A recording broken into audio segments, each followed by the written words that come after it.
N'éteins plus ardent,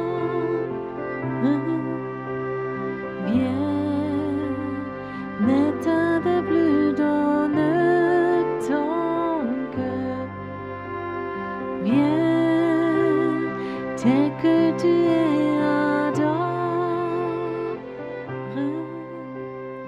viens.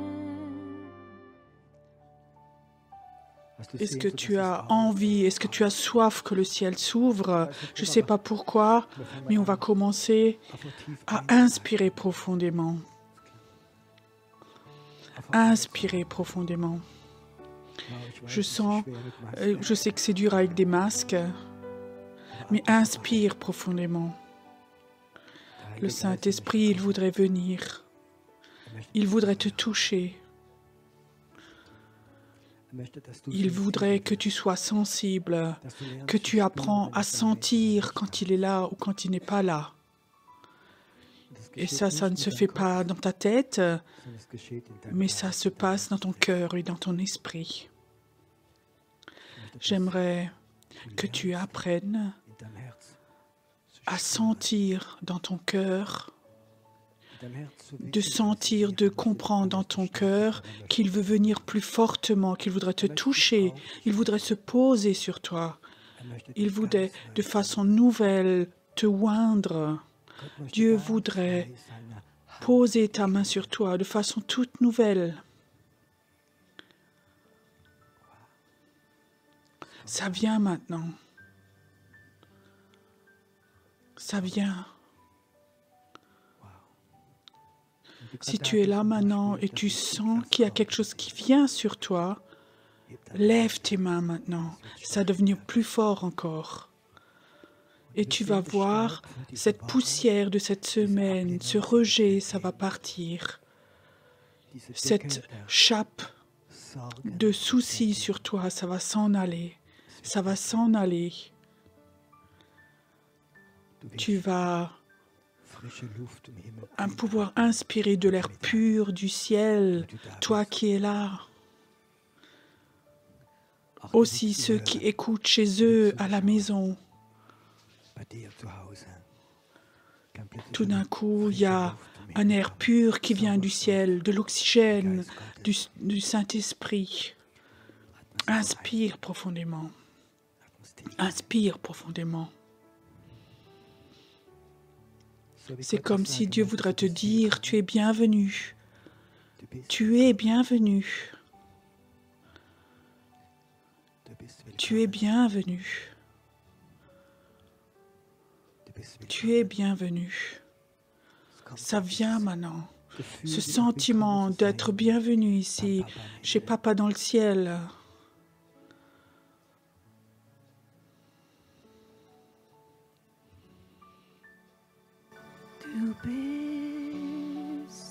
Tu es bienvenu chez moi. Chez moi.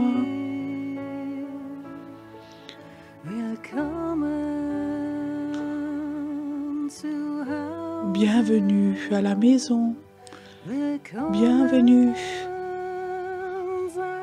Dis le Seigneur. Bienvenue à la maison. Viens, rentre. Dis le Seigneur. Comme tu es. Comme tu es. Comme tu es. Tu es bienvenu. Bienvenue sois-tu. Oui, bienvenue. Bienvenue. Chez moi. Je t'aime. Viens, rapproche-toi. Je te prends dans les bras. Tu es à la maison. Je t'aime. Viens plus près. Bienvenue.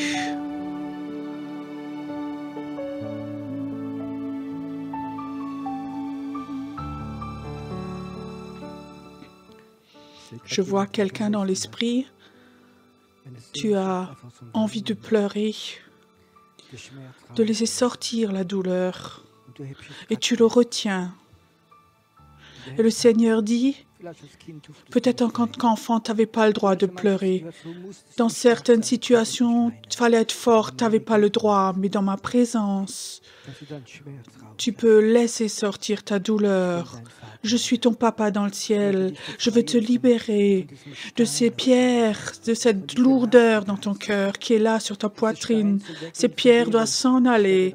Et je vais crier dedans comme Jésus a crié dedans. Lazare, sors.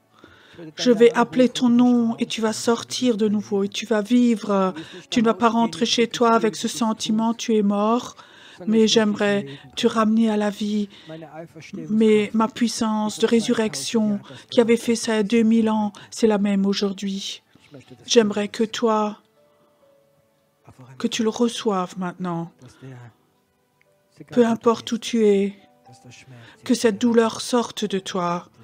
Cette douleur doit partir. Elle doit partir. Chante encore doucement. Et on le chante avec toi. Que cette onction de bienvenue vienne puissamment dans cette salle.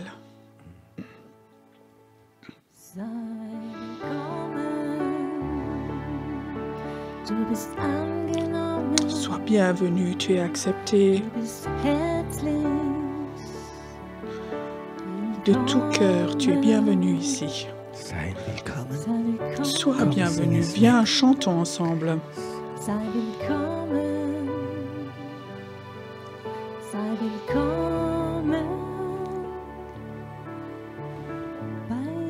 Chez Dieu, sois bienvenu. Viens chez ton Dieu.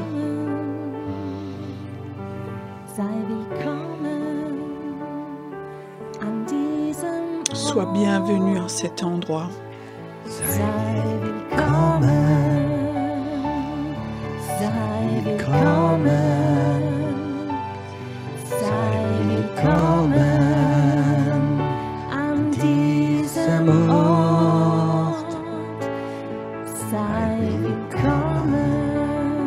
Sois bienvenu.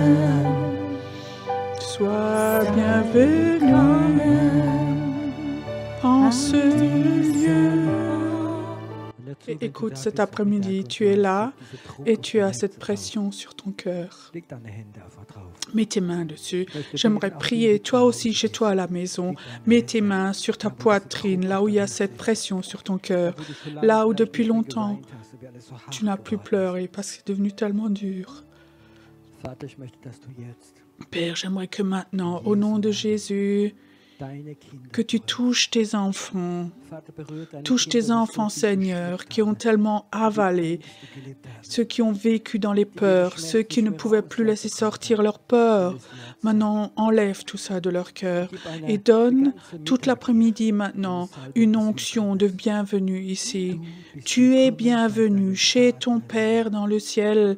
Tu n'es pas bienvenu dans une église, dans une religion, mais tu es bienvenu chez ce Dieu-là en haut. Cet après-midi, ici, le ciel est ouvert. Et l'amour de Dieu voudrait descendre sur toi. Et ta douleur doit s'en aller de toi. Et tu dois être libre.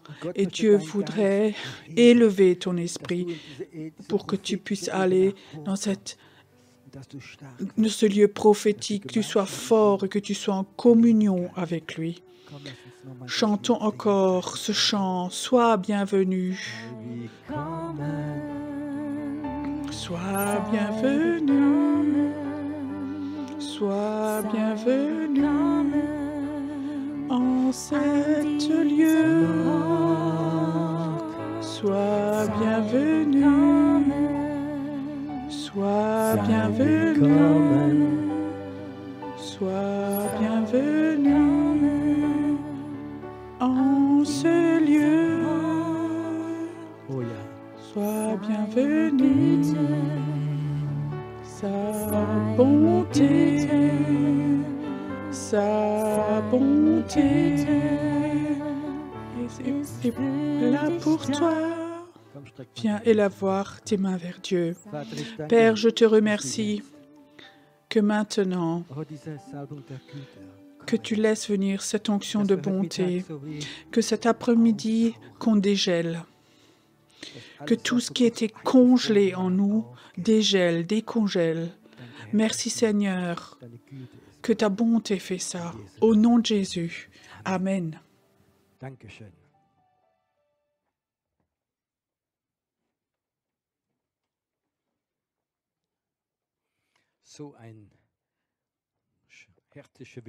Donc, soyez les bienvenus. C'est beau de vous voir, aussi avec les masques. Si je ne reconnais pas quelqu'un, ce n'est pas un problème. Ne te sens pas rejeté. Je ne sais pas d'où vous venez tous, mais soyez tous les bienvenus ici. Et j'espère que vous pensez que ça valait le coup de venir. Est-ce que tu veux que ça vaille le coup de venir? Tu sais, il n'y a rien de pire. À l'époque, j'aimais bien, quand j'étais plus jeune, aller au cinéma. Et il n'y a rien de pire que de se réjouir de voir un beau film et tu rentres chez toi et tu te dis oh, « qu'est-ce qu'il était moche ce film ». Vous connaissez ce sentiment oh, « mais ça ne valait pas le coup d'y aller ». Et cet après-midi, et Dieu voudrait que tu puisses dire « ça valait le coup », pas parce que tu as la taube, mais parce que Dieu t'a rencontré, parce que Dieu veut te parler. Et c'est ce que j'ai dans mon cœur. Vous connaissez tous les annonces, toute une page pleine. Le plus important, il n'y a rien à manger. Je pensais que maintenant j'entends un grand « oh ». Bon, ça viendra de nouveau. Peut-être que vous pouvez me mémoriser quand Corona est fini, je cuisine une fois. Pour ma femme. Non, pour ceux qui sont là. OK. J'ai une parole cet après-midi. Je ne peux même pas me remémorer si j'ai déjà lu ceci. Ça commence avec mon fils. Vous, les femmes, maintenant fermez vos oreilles. Non, non. Je crois dans la Bible, c'est mes frères et sœurs ou fils-fille. Là, il écrit, « Mon fils, n'oublie pas mes enseignements et que ton cœur garde mes préceptes, car ils prolongent les jours et les années de ta vie et ils augmenteront ta paix. Que la bonté et la fidélité ne t'abandonnent pas, lis-les à ton cou, écris-les sur la table de ton cœur. Tu acquerras ainsi de la grâce et une raison saine aux yeux de Dieu et des hommes. Confie-toi en l'Éternel de tout ton cœur et ne t'appuie pas sur ta sagesse. » Et ça, c'est écrit, c'est bizarre. Quand on rentre à la maison, on a comme ça, comme un tableau sur la poitrine. Il faut qu'on écrive sur nos cœurs. Il ne faut pas qu'on oublie. Et là, il est écrit que Dieu veut nous donner cette faveur, la faveur de Dieu. La faveur, parfois, on la prend négativement dans le monde. Il a été favorisé dans la politique, dans les entreprises. Il y a eu des dessous de table. Je ne parle pas de ça. Je parle de la bonté, de la faveur de Dieu. Quelle est la différence entre la grâce et la faveur? La grâce, tu n'as rien mérité et Dieu te pardonne tous tes péchés. Tu n'as pas mérité qu'il te guérit, mais il te donne une grâce. La faveur, c'est un peu différent. C'est quelque chose que Dieu t'offre, qui est posé sur ta vie, qui fait que beaucoup de portes dans ta vie s'ouvrent. Est-ce que vous avez besoin de ceci? Tu comprends? Sans que tu fasses quoi que ce soit, la faveur de Dieu, quand elle est là, posée sur ta vie, il y a des portes qui vont s'ouvrir et tu te dis, mais comment ça se fait, Dieu? Et ça, c'est la faveur de Dieu. Ça se fait chez Dieu et chez les humains. Il y a plusieurs années, Dieu a commencé à me parler sur ce thème de la faveur. Et je ne pouvais pas tout à fait comprendre ce que c'était parce que je suis imprégnée. Même en tant qu'enfant, j'étais aussi homme d'affaires. Cette rentabilité, toujours par ses forces. Et la faveur n'a rien à voir avec faire de ses propres forces. C'est un cadeau, la faveur. Et là-bas, j'étais en Tunisie, j'ai fait des séminaires et je suis restée 2 jours de plus. Et après, quand je suis rentrée, je suis allée à l'aéroport. Donc là, on met le tampon dans le pass. Il y avait 2 grandes files où il fallait déposer les valises. Et comme je suis une personne très impatient, j'ai commencé déjà à devenir impatient et à regarder sur l'heure. Est-ce que j'arrive encore à prendre l'avion? Ça avance doucement. Il y avait 40 personnes par file. Et tout d'un coup, je me rappelle de ce passage de la faveur et je disais, Dieu, j'ai pas tout à fait compris ce que c'est la faveur, explique-moi voir ça. Et au moment où j'avais ces pensées, je vois à côté, plus loin, il y avait un poste comme ça avec un policier qui s'ouvrait.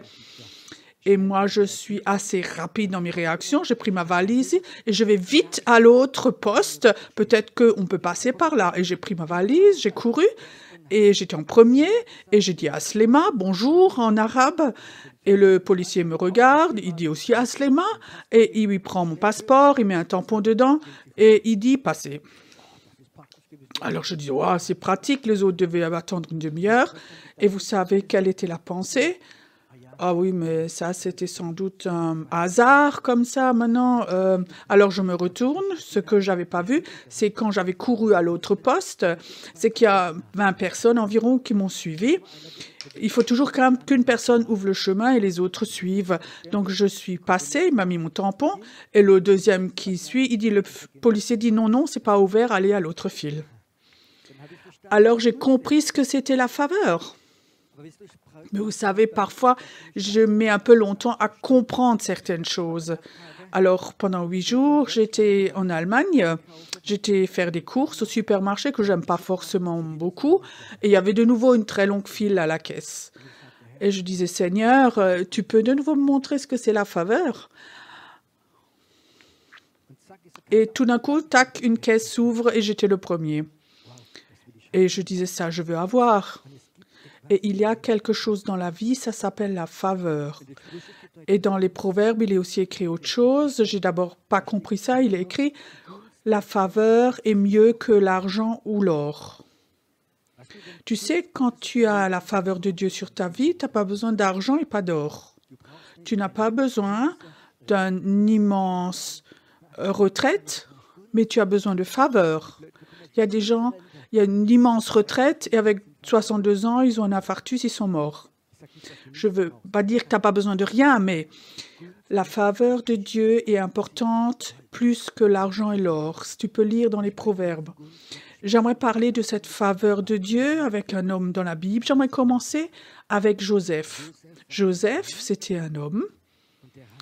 Il avait la faveur. Beaucoup, beaucoup dans sa vie. Et ça a commencé chez son propre père. C'était le préféré de son père. Et son père lui a montré son amour et sa faveur en ce qu'il lui achetait de beaux habits. Sans doute, c'était des grandes marques à cette époque-là. Il lui a offert. Et c'est tellement beau qu'à ce plus jeune fils, il lui donne, qui gardait les moutons, il lui offre une super belle robe. Mais la faveur a fait quelque chose, c'est que ses frères l'ont rejeté. Est-ce que ça se pourrait que la faveur fait que parfois tu es rejeté? Est-ce que tu veux toujours encore avoir la faveur? Je vous raconte quelque chose encore, presque privé. Il y a plusieurs années, tout au début ici, j'ai été invitée et dans notre région, il y avait toujours une rencontre de pasteurs. 40, 50 pasteurs, et ils se rencontraient toujours, et avec un petit déjeuner. Quand tu es nouveau, alors tu te réjouis que tu apprennes à connaître d'autres pasteurs. Moi, je ne sortais pas de ce milieu-là à l'époque. Et alors, je suis allée là-bas, et c'était des anciens pasteurs avec de l'expérience, qui avaient déjà des grandes églises et tout. Ils m'ont accueilli fraternellement. oui, il disait, Pierrot, présente-toi voir.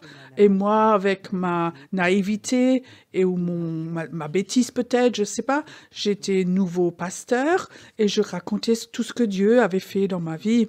Et pour ceux qui ne savaient pas, quand j'ai commencé l'église, on était 5 personnes et à la fin de l'année, on avait eu 80 baptêmes avec des signes, miracles et plein de choses. Je racontais tout ce que Dieu avait fait de grand chez nous.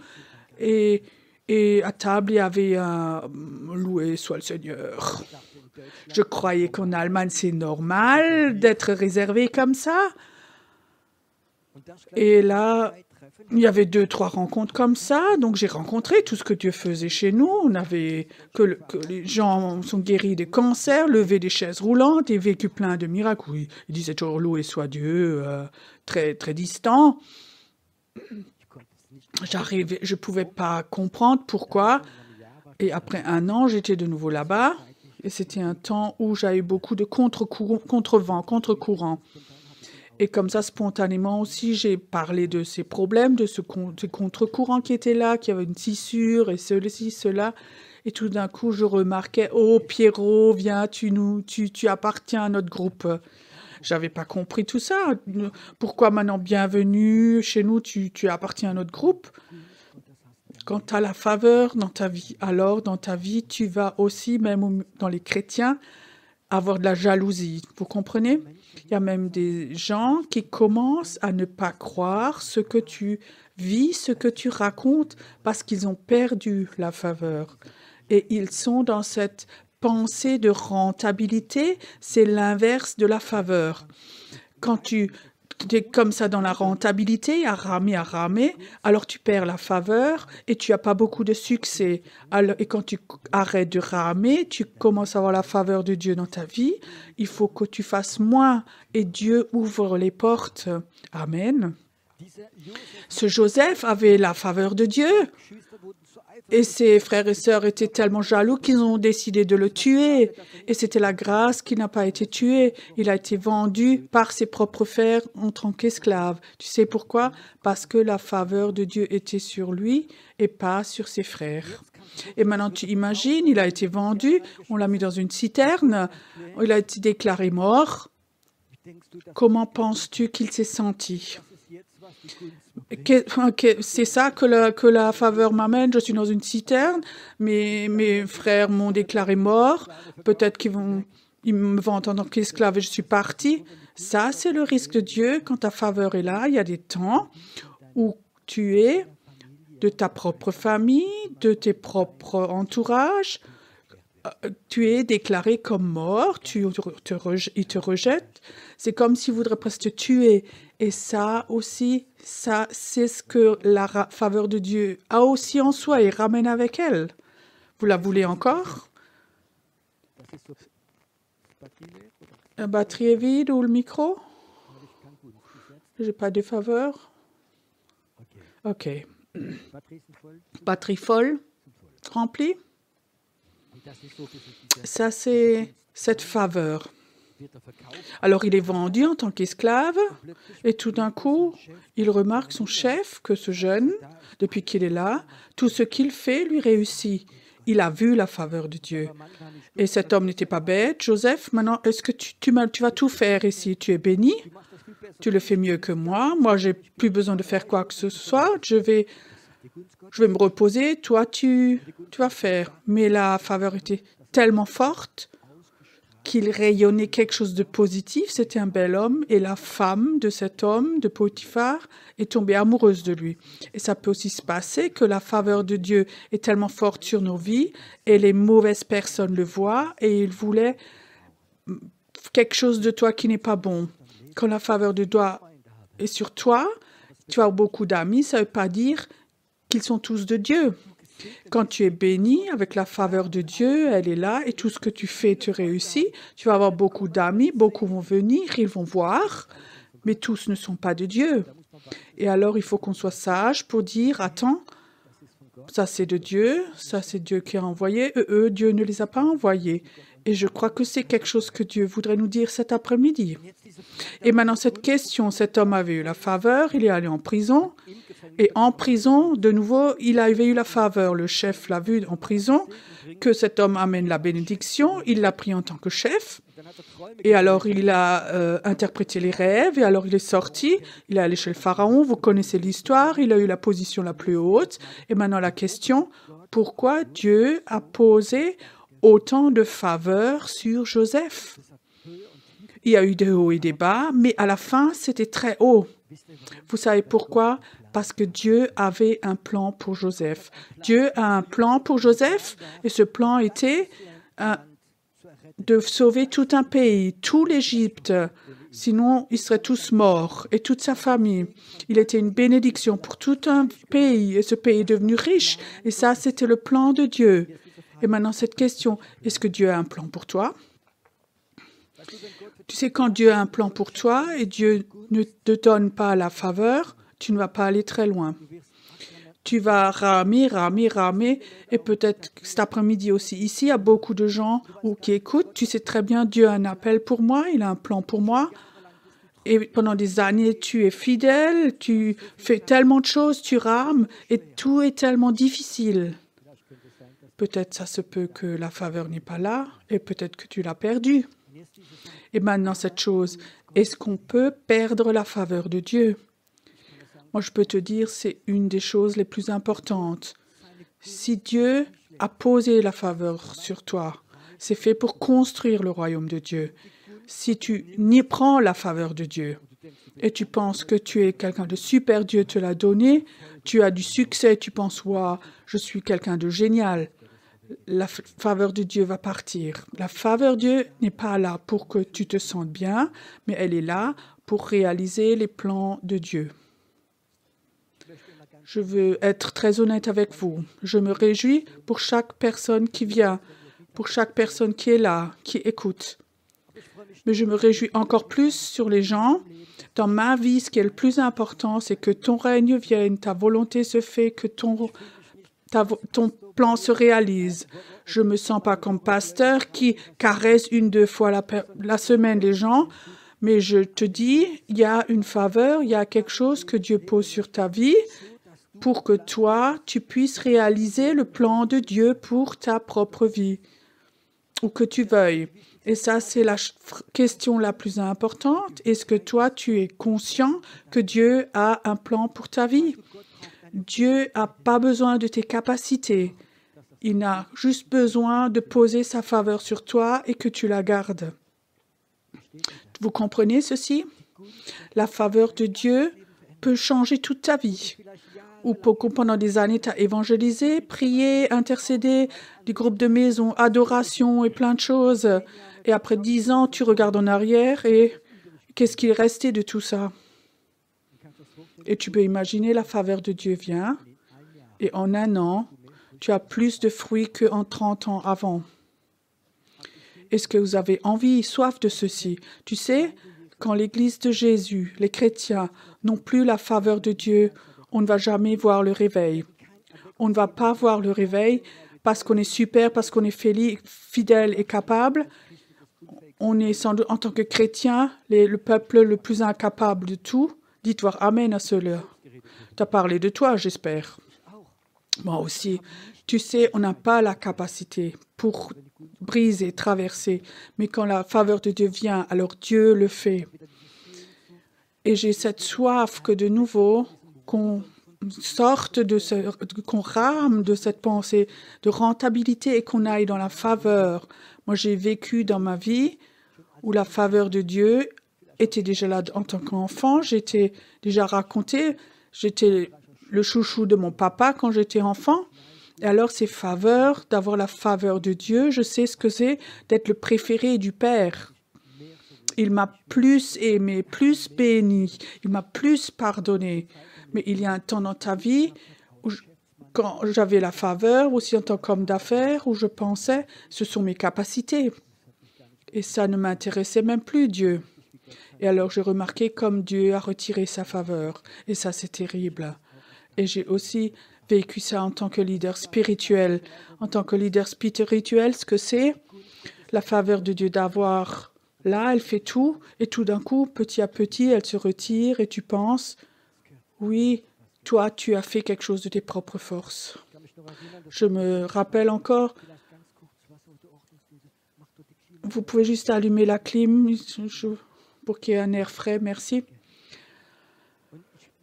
J'aimerais juste dire, j'ai vécu dans ma vie, j'ai commencé l'église, on était 5 personnes, aucune capacité. En un an, la première année, 80 personnes qui ont été baptisées. 80 personnes ont rajouté, il a agi. Je peux te dire, on a vécu beaucoup de miracles. Un dimanche après-midi, c'était peut-être la deuxième année, c'était rempli à craquer la salle, et ça sentait le réveil. Dans un culte, je disais, Dieu, chez nous, il a guéri toute personne, tous les cancéreux, tous les malades. Et si vous êtes malade, venez chez vous. Et au moment où je disais ça, où je l'exprime, je sentais, ça, c'était de l'orgueil. Ce n'était plus de la reconnaissance, c'était de l'arrogance, c'était l'orgueil. Et je me rappelle, je rentre à la maison, ma femme disait, ta prédication était bien, mais cette phrase, et je dis, je sais, cette phrase n'était pas bien. Alors je sentais comme la faveur partait doucement. Et alors j'ai vécu en plusieurs mois que 3 jeunes personnes sont malades du cancer. Et j'ai prié, j'ai jeûné, j'ai tout fait. Et je sentais aussi ces regards. Qu'est-ce qui se passe? Et je savais, il y a une partie de cette faveur qui s'est enlevée. Et je sais combien cette faveur peut partir si toi, moi, on croit que nous faisons tout au travers de nos propres forces. Et je crois que c'est quelque chose qu'il faut qu'on sache et qu'on doit savoir. La faveur peut se perdre avec l'orgueil. L'orgueil, ça rend aveugle aussi et parfois on ne le voit pas non plus. Quelque chose d'important aussi, la faveur de Dieu peut faire que tu arrives dans des situations que tu ne comprends pas. Je sais, quand on était à Sandhausen, et tout d'un coup, on était sous-locataire chez les baptistes, ils viennent et ils disent, bon, vous avez 3 semaines, et dans 3 semaines, il faut que vous enleviez tout, vous êtes dehors, on vous fout dehors. Et donc on n'avait plus d'église, plus de bâtiment. L'église était déjà assez grande à ce moment-là. On a prié, fait. Et alors à Lyman, j'avais vu que... Donc, à l'ECOP, il y avait un supermarché, il avait fermé, si je peux avoir le lieu. Et effectivement, c'était libre. Donc, on a fait un contrat de location pour cet endroit. Donc, la superficie c'était OK. Je suis allée chez le maire. On aimerait venir en tant qu'église. On fait aussi du travail social. Il disait, oui, super, monsieur Fay, venez, allez-y. Donc, on a fait un projet de construction, on a commencé, on avait déjà construit plusieurs murs à l'intérieur. Tout d'un coup, il y a un écrit qui vient, il faut que vous arrêtiez tout. Si vous continuez, vous avez 1 000 € de PV par jour. Vous croyez que je me suis réjouie à ce moment-là? Je suis tout de suite allée chez le maire, j'ai parlé avec lui et... Je crois qu'il va se remémorer, pas que c'était un pasteur qui était là ce jour-là, parce que j'étais tellement en colère et fâchée de cette situation. Qu'est-ce que je fais avec mes moutons, mes brebis maintenant? Ils sont sur la rue. J'étais vraiment très, très, très déçue ce jour-là. Et plusieurs jours après, loué soit Dieu, on a trouvé le bâtiment ici. Je suis tellement reconnaissant qu'on n'avait pas reçu l'autre. Pas de parking. C'était au centre-ville, avec des voisins, pas de place. Ici, c'est 10 000 fois mieux. La faveur était la faute, que je te voulais absolument ça, la porte est ouverte, mais c'était aussi la faveur que Dieu a dit non. Quand la faveur de Dieu est là, il y a aussi des temps où Dieu dit stop. Et des portes vont se fermer. Qu'est-ce que tu fais alors? Comme quand Joseph était en prison, quand Paul était en prison, est-ce que tu vas au mur de lamentation, tu accuses Dieu, ou tu fais comme Paul, tu adores Dieu? Est-ce que tu peux être capable dans ces moments de dire, Seigneur, je ne comprends pas, mais je te dis merci. Je t'aime, Seigneur, par-dessus tout. Je ne te comprends pas, mais c'est OK, je dis oui à ceci. Tu ne vas pas toujours comprendre Dieu sur la terre. Il y aura des situations où tu ne vas pas le comprendre. Et je le dis, je vais être très honnête avec vous, il y a des situations où je dis je ne comprends pas pourquoi, mais tu es un Dieu bon Tu sais pourquoi je commence pas à me lamenter au mur de lamentation? Parce que je sais que la faveur s'en va. Il y a des temps où je dis, Dieu, je comprends pas. Toi, tu as le droit de dire ça à Dieu. Je te comprends pas. Pourquoi ceci, cela est passé? Pourquoi maintenant je suis dans cette situation? Pourquoi je suis malade? Pourquoi ceci s'est passé? Arrête de gémir, d'accuser Dieu, mais de dire, Dieu, je te comprends pas. Et je peux te dire, à chaque fois que j'ai dit, Dieu, je te comprends pas, mais je t'aime. Tu es mon Père et tu es un Dieu bon.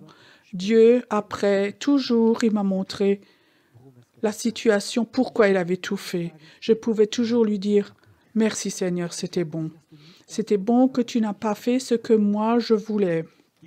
La faveur de Dieu, parfois, c'était aussi un non. Et je crois que tu saches aussi, il y a des situations dans ta vie où tu ne comprends pas Dieu, où tu as le droit de lui dire, je ne te comprends pas. Il ne va pas s'énerver de ceci. Tu peux être honnête avec lui. Mais tu peux aussi dire, Dieu, tout va servir au mieux parce que je t'aime. Et ça, c'est des choses qui sont importantes. Je crois que c'est important aussi, cette attitude d'une personne qui a la faveur de Dieu, un chouchou de Dieu. Quand j'étais encore dans le monde des affaires, j'avais fait des séminaires pour les collègues. Déjà, il y a 30 ans, c'est l'attitude corporelle. Comment quelqu'un se présente, c'est prouvé qu'on n'aime pas acheter quelque chose à quelqu'un qui est au fond du trou. Est-ce qu'il va continuer avec son contrat? Est-ce qu'il va aller au bout? Quand il rentre complètement presque déprimé, on ne va pas avoir envie d'acheter. Un bon vendeur, c'est quelqu'un qui a des sentiments de valeur. Alors, il montre ce que j'ai. C'est un bon produit, vous pouvez me faire confiance. Tu as une autre attitude corporelle. Quand tu as ça, j'ai un bon produit. Vous pouvez faire confiance, vous pouvez me faire confiance. Ce que vous achetez, ce n'est pas du bazar. Je ne veux pas vous prendre sur le bras. Quelqu'un qui sait ce qu'il fait, un bon produit, on lui achète.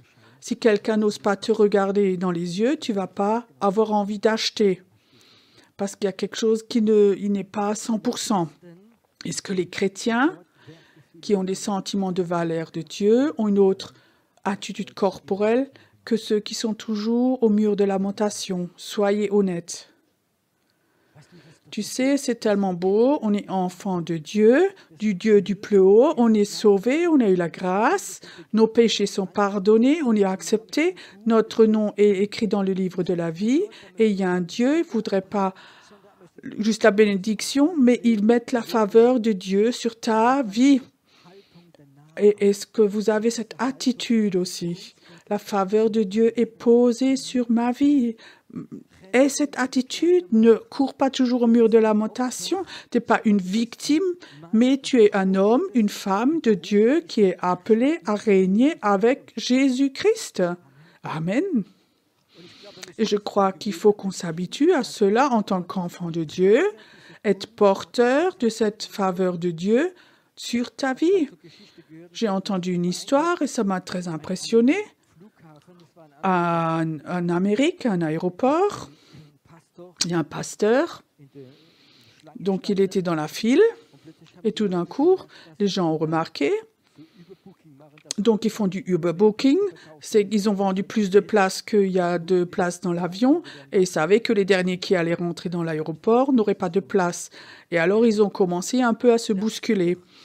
Et alors, il était assez devant, il était tout détendu, et alors il voit une femme qui vient, une tête rouge, parce qu'elle courait, et elle voulait passer comme ça devant chez le pasteur. Et tout d'un coup, les gens ont remarqué comme les gens devenaient agressifs et commençaient à râler. Sans doute toi aussi, non? Peut-être qu'elle prend ta place, juste. Alors, il remarquait que les gens devenaient de plus en plus agressifs. Alors, il va chez la femme. Il était juste derrière. Il disait à la femme, il n'y a pas de problème, prenez ma place. Moi, je me mets derrière dans la file. Il faut déjà être un peu fou pour ça. Hein? Alors, il lui donne sa place dans la file. Les gens ne pouvaient plus réclamer parce que lui est allé derrière, donc il a pris sa place. Alors, quand c'était à son tour de déposer sa valise au guichet, alors celle qui était au guichet dit « Mon chef voudrait vous parler ». Elle dit « Oui, pourquoi ?» L'homme vient, il dit « J'étais en haut au bureau, il y a une vitre, et j'ai vu ce que vous avez fait, monsieur. J'ai jamais vécu ça de ma vie, que quelqu'un donne sa place comme ça à quelqu'un devant. Et ça m'a tellement impressionné, monsieur. Vous avez le droit maintenant de voler en première classe pour le même prix. » Tu sais, cette attitude, il faudrait que nous l'ayons en tant que favorisés, en tant que gens qui portent la faveur de Dieu sur leur vie. Et je crois que c'est quelque chose qui est tellement important. Parfois, nous nous battons dans le mauvais combat. Parfois, c'est important de se battre pour des choses spirituelles. Mais il y a aussi des temps où on ne se bat pas, que c'est le problème de Dieu. Qu'est-ce que ça... Jésus dit, si tu prends ta chemise, donne-lui le manteau. S'il te donne une baffe, tends-lui la joue. Parce qu'il sait que c'est la faveur de Dieu. Abraham, il dit à son neveu, à Lot, prends toi la part que tu veux du pays, on va partager, et l'autre prend le meilleur pays, le morceau, et il donne l'autre à Abraham. Est-ce que Abraham a dit quelque chose? Non, il savait la bénédiction de Dieu est sur sa vie. Dieu va plus me bénir que celui qui s'est battu pour ces choses-là. Je crois que parfois, nous nous battons pour des choses où on n'a pas besoin de se battre. C'est juste ça. On se bat, on veut l'avoir, on pense qu'on est des héros. Être héros, c'est peut-être celui qui dit « Oui, tu veux l'avoir, tu as ma passe de parking, alors prends-la. Tu veux me rendre la priorité? Oui, prends-la. » Je prêche aussi pour moi. C'est pas facile pour moi tout ça. Je vous ai vu. Mais je sais, plus j'apprends à lâcher, plus la faveur de Dieu va être activée et libérée dans ma vie. Vous aussi, vous avez soif de cela? J'ai demandé Dieu, pourquoi est-ce qu'il faut qu'on parle de ce genre de choses cet après-midi? Je n'ai pas tout à fait compris. Et je crois que Dieu dit dans ces temps qui vont venir maintenant, on va voir la différence des gens qui ont la faveur et ceux qui ne l'ont pas. David, s'il y en a 1000 qui tombent d'un côté, 10 000 de l'autre côté, moi je reste debout parce qu'il savait ce que c'était la faveur. Et je souhaite des chrétiens, des églises qui reçoivent de façon nouvelle la faveur de Dieu, où ils sont prêts aussi à vivre des choses comme d'être en prison. David avait été critiqué, au lieu de redonner une critique, mais de vivre comme un enfant favorisé par le Dieu, un porteur de la faveur de Dieu. J'aimerais bien te donner des devoirs pour cette semaine, c'est OK? Je sais que la majorité vont l'avoir oublié ce soir, mais je veux le dire quand même.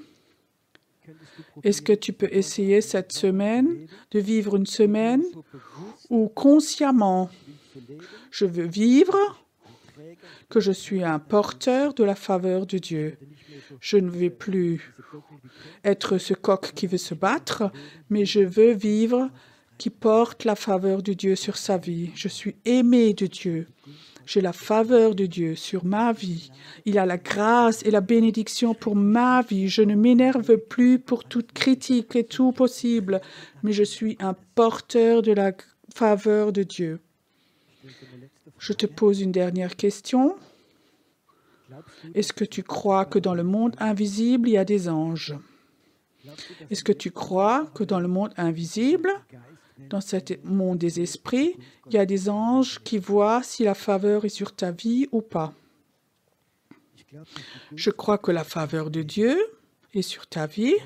Les anges attirent les anges. Et ils voient, il y a quelqu'un là en bas, là il y a la faveur de Dieu sur sa vie. Et celui-là, il faut qu'on le soutienne, parce que celui-là ou celle-là va rentrer dans le plan de Dieu.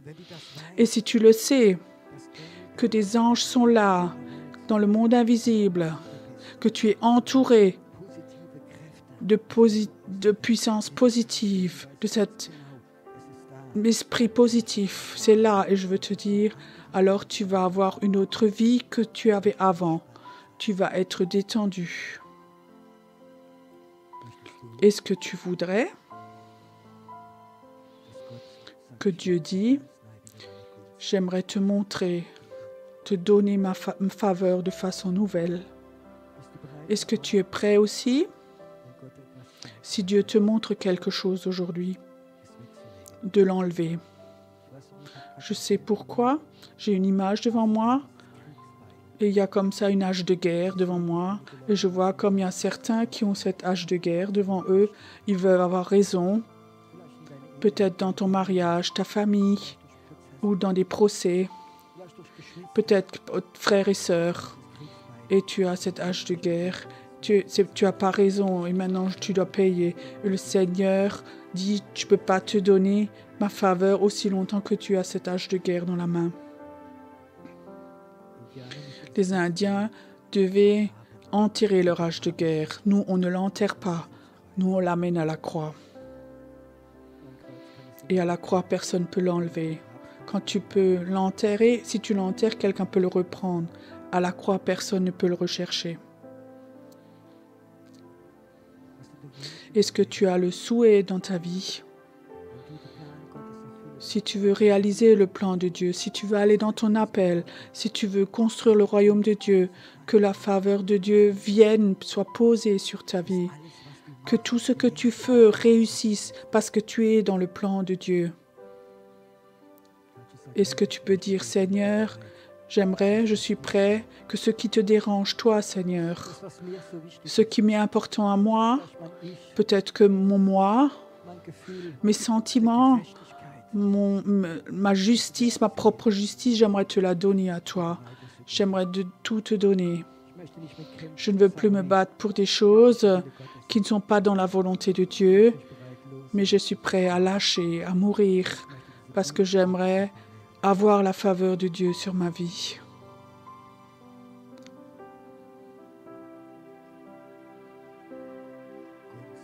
La faveur de Dieu. La faveur de Dieu.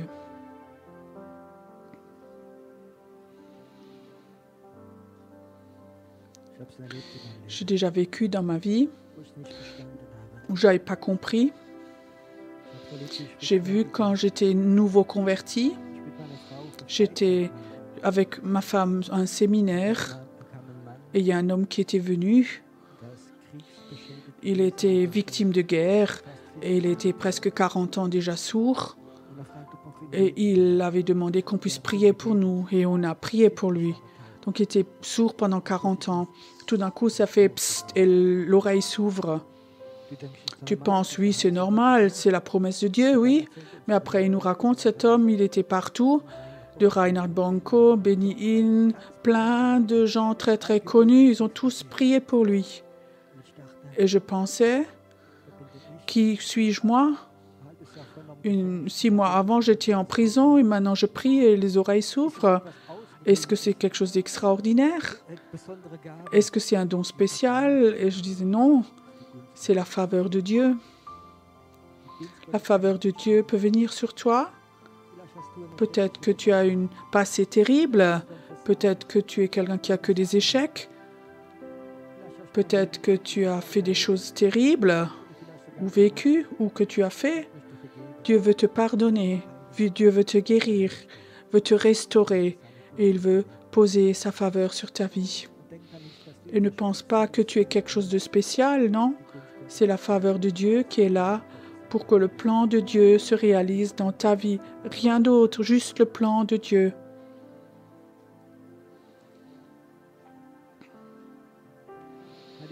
Saint-Esprit, je te remercie que tu es ici. Et je sais, Saint-Esprit, c'est ton souhait que les enfants de Dieu ont la faveur. Que les gens qui pendant des années étaient au chômage ne trouvent plus de travail parce qu'ils sont trop vieux, parce qu'ils n'ont pas la compétence. Et tout d'un coup, par la faveur de Dieu, ils ont à nouveau un travail. Qu'ils glissent comme ça dans le plan de Dieu pour faire ce que Dieu avait prévu pour eux. que peut-être tu n'as pas la capacité à faire certains examens, mais la faveur de Dieu est là et tu es quand même pris dans les écoles. Tu réussis quand même, pas parce que tu as tellement travaillé, mais parce que tu as la faveur de Dieu sur ta vie.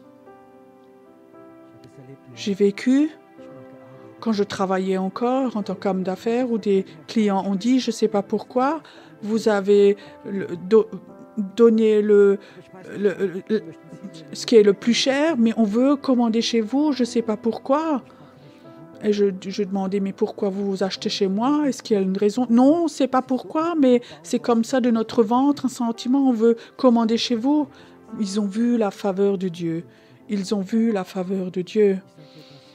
Beaucoup de gens vont voir la faveur de Dieu sur ta vie et ils ils veulent ton Dieu. Tu n'as pas besoin de les convertir, mais ils vont te suivre parce qu'ils voient cette faveur, cette attitude. Et c'est ce qui manquait dans l'Église de Jésus pendant des années et des années. Et Dieu voudrait l'offrir dans les temps qui vont venir pour qu'on puisse marcher autrement, qu'on ne soit pas au mur de lamentation, qu'on ne soit pas un cas de cure d'âme, mais qu'on ait cette attitude dans l'esprit. Quand on prie, on va chez Dieu, on dit on est ton chouchou, ton préféré, la faveur de Dieu est là. Et alors on prie autrement, on gémit pas, on mendie pas, mais on reçoit de Dieu des grandes choses pour réaliser le plan de Dieu pour nos vies.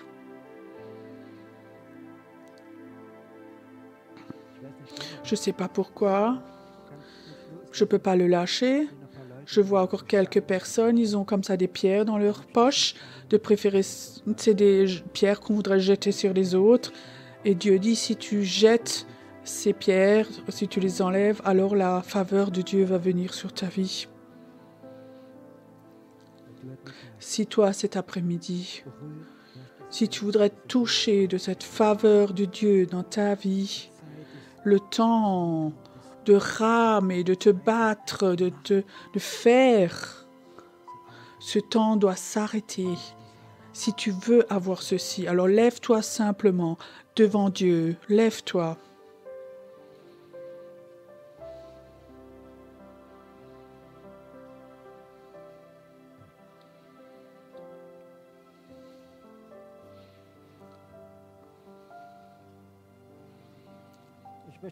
J'aimerais te poser encore une question.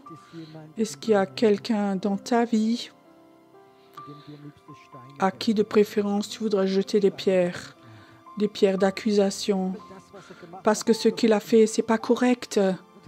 Et peut-être que tu as une ou deux pierres dans ta poche et Dieu dit, est-ce que tu es prêt à poser ces pierres et de dire, je ne vais pas les lancer. Même que je suis je peux, mais ces pierres d'accusation, je ne les jette pas. Et je dis, Jésus, je te promets, maintenant, je ne vais pas accuser ces personnes.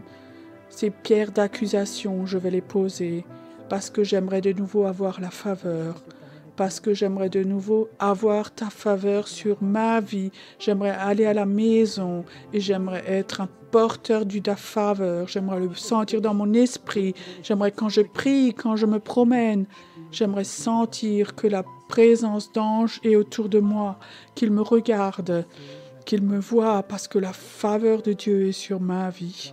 Je ne crois pas que les anges de Dieu sont au mur de lamentation, mais ils sont chez des hommes et des femmes qui ont la faveur de Dieu dans leur vie. Ceux qui ont la faveur de Dieu dans leur vie. Père, je prie ce soir maintenant que ça vient, que toi, ton Église, tes enfants, que tu leur rendes la faveur de façon nouvelle, qu'on puisse la porter, qu'on puisse réaliser le plan de Dieu dans ces temps si difficiles, ici, Seigneur, mais aussi pour ces milliers de personnes qui entendent ce message, qui sont avec maintenant. J'aimerais que maintenant, ça se passe.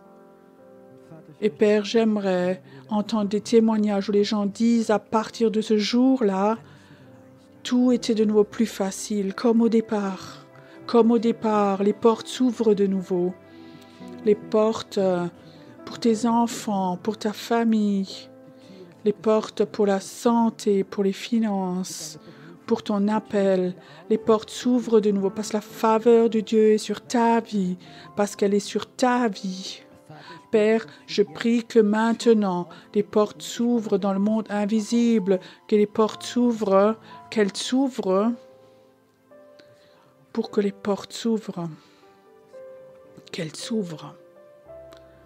Père, je prie qu'une nouvelle vague de miracles vienne comme dans les premiers temps, qu'on vive des miracles et qu'on te donne toujours la gloire à toi, parce qu'on ne veut pas que cette onction de faveur s'en aille, qu'elle s'en aille, qu'elle s'en aille.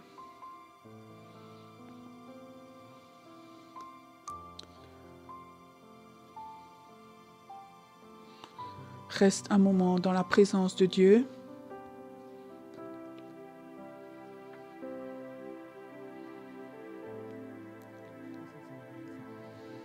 Restons encore dans la présence de Dieu, où toi tu peux parler avec ton Dieu, où tu peux recevoir quelque chose de Dieu. Nous avons un Dieu bon, on a un Dieu merveilleux. Das Liebeszeichen heben wir unsere Hände auf zu dir, Vater,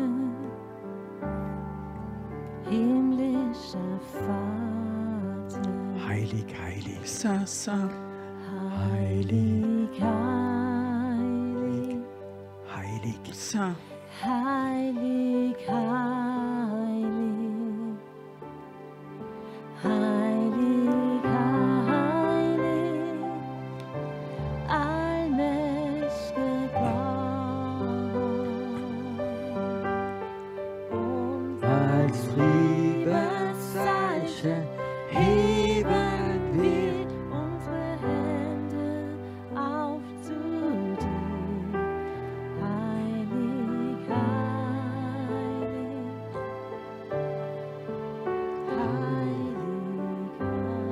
und sing es nochmal heilig, chante heilig, encore Saint, Saint.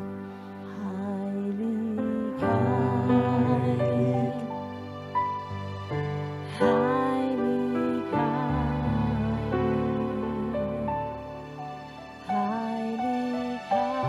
heilig, allmächtiger Gott. Und als Liebeszeichen heben wir unsere Hände auf zu dir,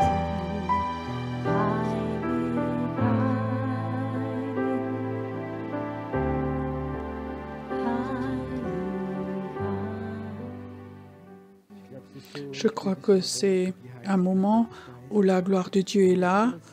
On va encore le chanter. Et si maintenant, quelqu'un cet après-midi, quelqu'un est là et il souhaite avoir la prière parce que son cœur crie pendant ce chant, Martin, Tim, vous pouvez venir devant, on va prier pour les gens, mais chantons encore ce chant, Saint, Saint, laissons venir cette gloire de Dieu. Ne tarde plus, adore. Viens, ne tarde plus, donne ton cœur. Viens, tel que tu es, adore. Viens, tel que tu es devant ton Dieu.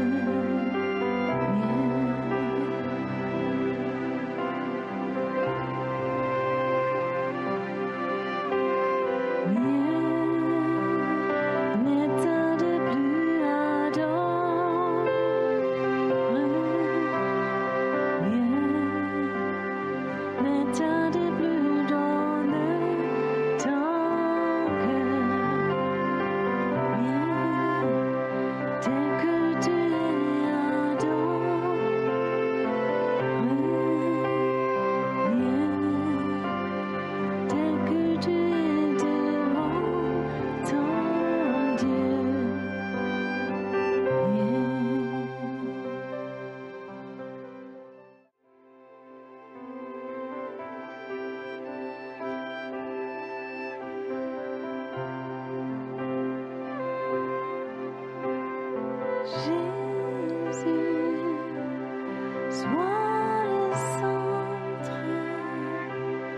Sois ma lumière, sois ma source, Jésus.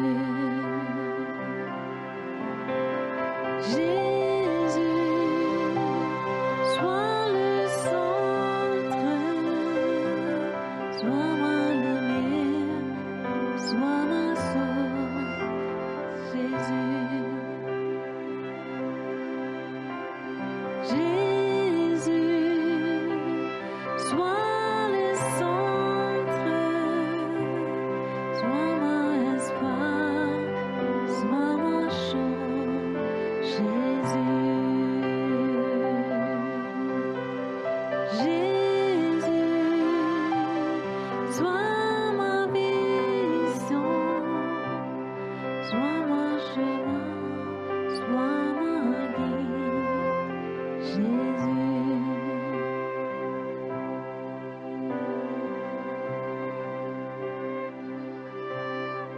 Sois le feu dans mon cœur, sois le vent dans mes voies, sois la raison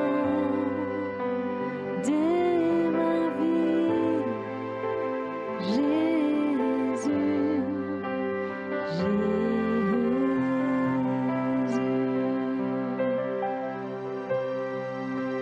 Sois le feu dans mon cœur, sois le vent dans cette voie, sois la raison de ma vie, Jésus,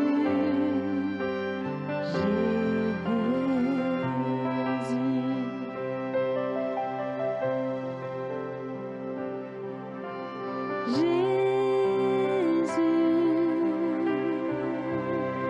sois ma vision, sois mon chemin, sois mon guide, Jésus.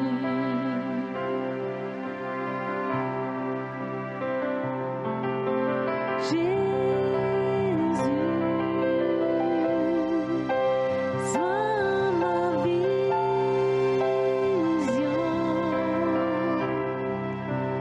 sois mon chemin, sois mon guide,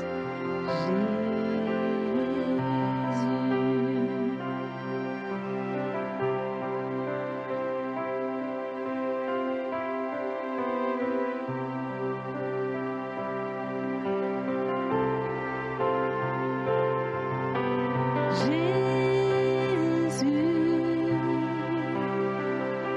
sois le centre, sois ma lumière, sois ma source, Jésus.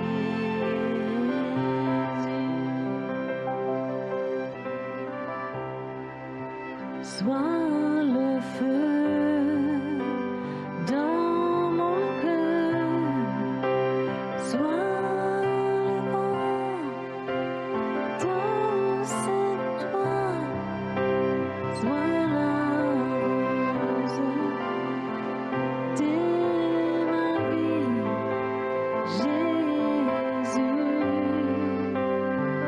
Jésus.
Nul ne peut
Oh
Dieu,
Mais par l'Esprit du Seigneur,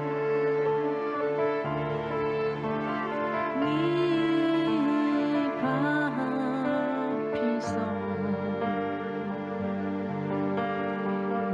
ni par force, mais par l'Esprit du Seigneur.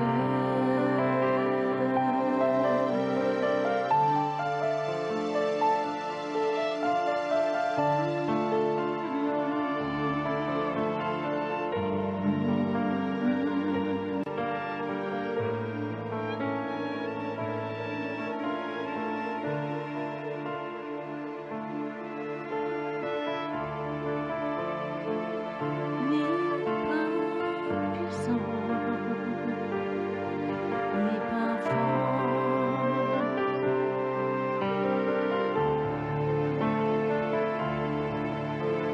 mais par l'Esprit du Seigneur, du Jésus, du merveilleux,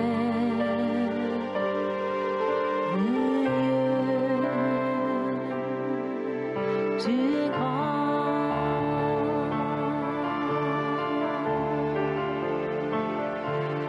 Oh, du merveilleux, du grand,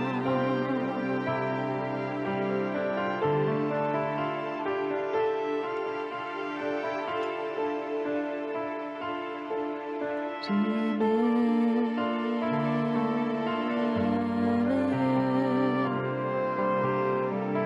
du grand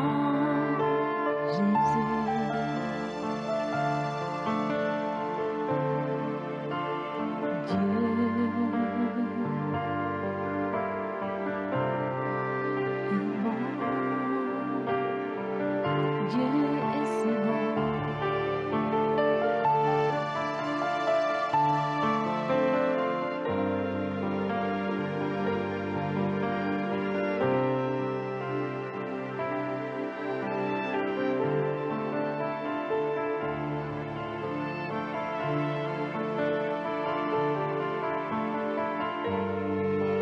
Dieu est si bon, nous voulons le crier.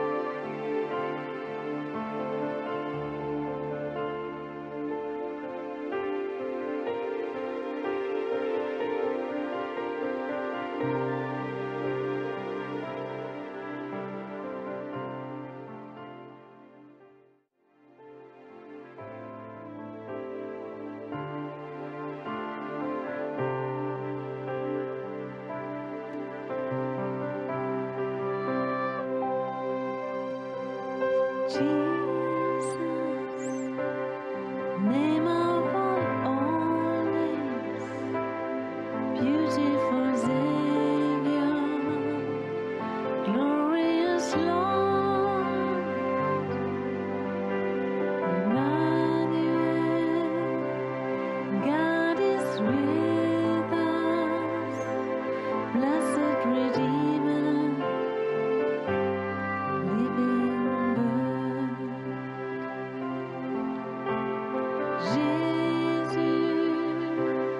Jésus, le plus beau nom, merveilleux sauveur,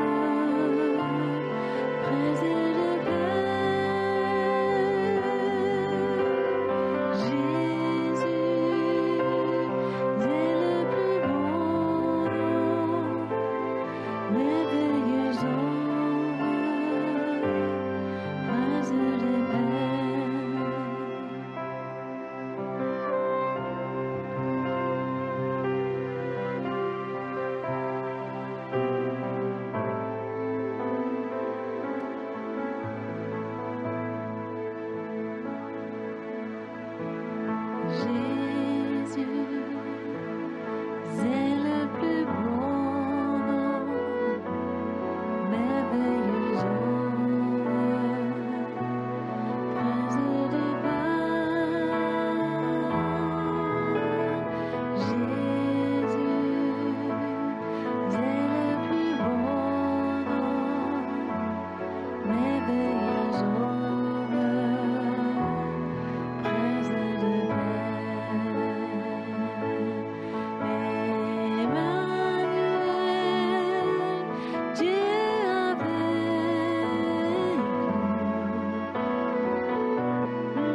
Jésus, nous te couronnons, nous te proclamons. Jésus,